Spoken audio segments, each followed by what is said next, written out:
And what's interesting now, with less than a minute to go in this Q1 session, Alfie Butcher retired from this session, so he's not going out again, and he's 6th place.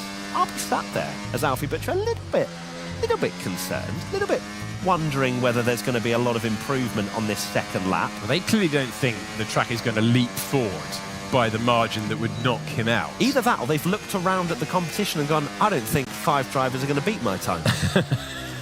We'll be confident.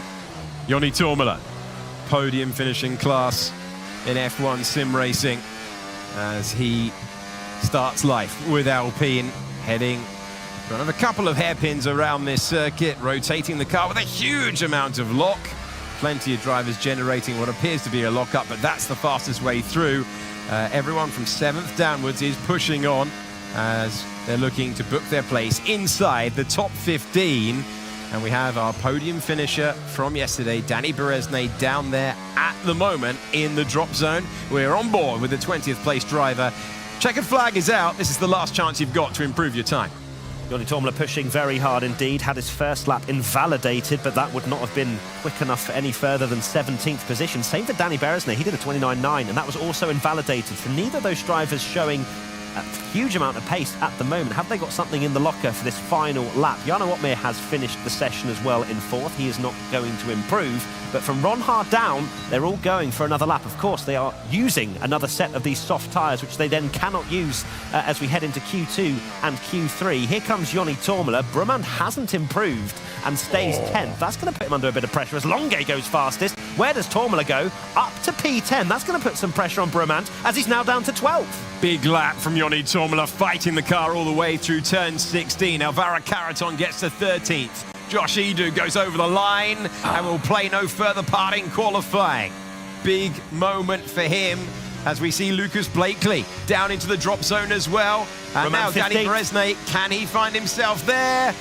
Now Dani Beresnay goes over the line. He gets himself to 13th. And Barry Borremond, Duncan Hoffman, Alvaro Carreton, Lucas Blakely and Josh Edu fall at the first hurdle of qualifying.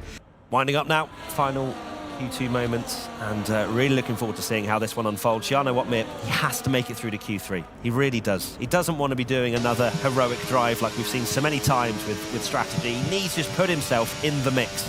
As we ride on board with Alfie Butcher, who was unbelievable last year. A race winner at 16 years old. Of course, he's now not even the youngest on the grid, with the likes of Otis Lawrence now joining. But still, not a lot of experience, not a lot compared to the likes of Freddie Rasmussen. But still impressing all the same last year. He's going to have to pick himself up from yesterday, and he's trying to do that at the moment. He's improved in that first sector, as you can see.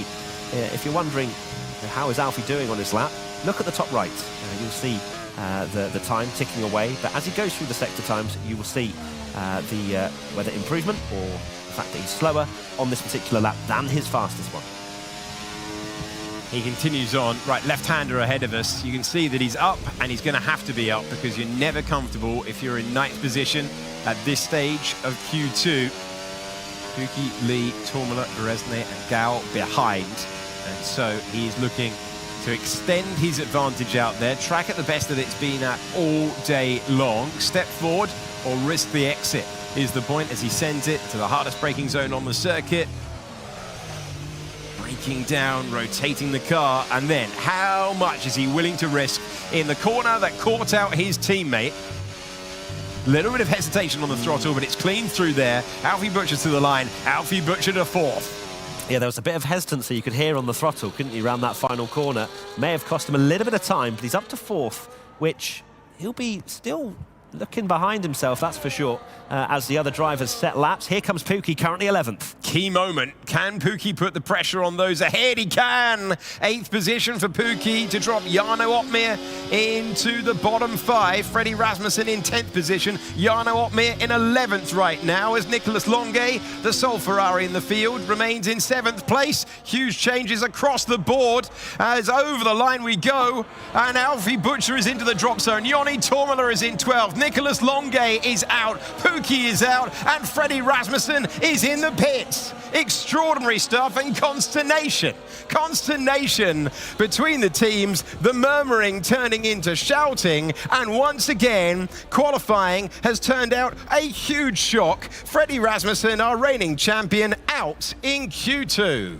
If you're going to make it to the front in this championship, Matt Gallagher, you've got to push all the way in every single session. It sounds obvious, but this year it's proving really, really tough. And do I see grey skies above the Shanghai International Circuit? Yes, the weather has changed quite drastically. Not particularly dark clouds at the moment. Fascinating to watch as, oh my goodness me, we almost had 4 wide going into the hairpin on an outlap. Hold on, what's going on, lads? It's not race day yet. Well, it is race day, but it's not race hour yet. Incredible fight for track position. We haven't got going yet.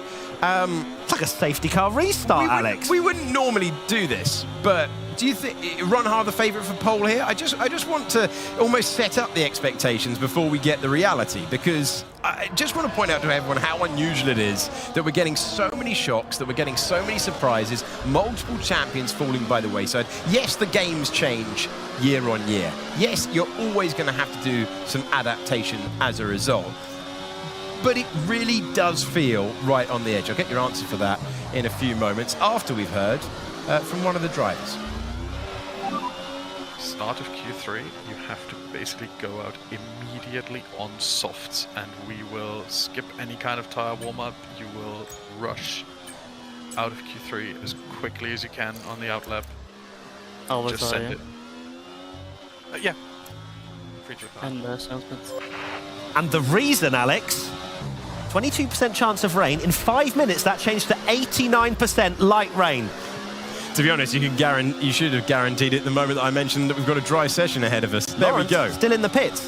That's going to be crucial for him. Well, he's decided to go the traditional way. So do we make Ronha the favourite for pole on the basis of what we saw on that first on the middle run in Q2?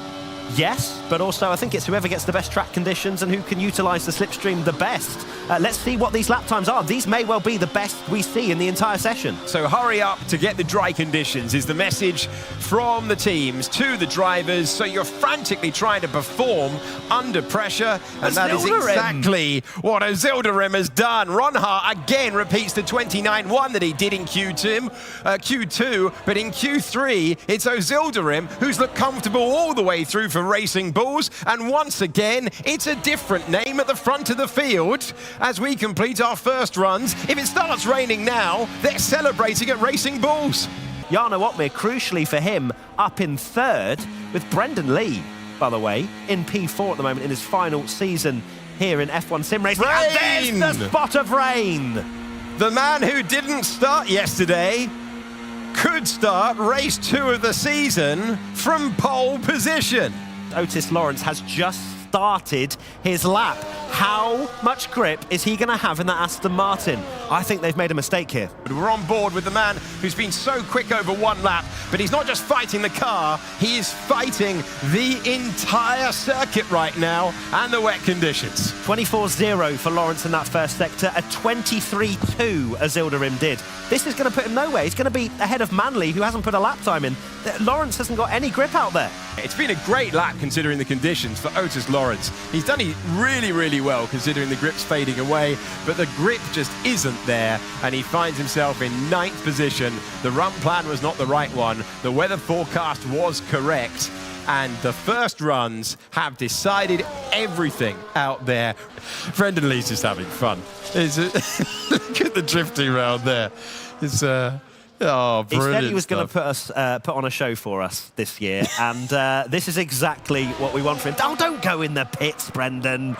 Oh, what a slide, though. What a drift from the two-time champ. We wanted another lap of that. And what a performance under pressure. One and done, and pole position the reward for Ulas Ozildarim, who will be delighted with his performance. Another new name on pole for the F1 Sim Racing Championship in another superb session that's upended expectations for what we can expect in F1 Sim Racing 2025.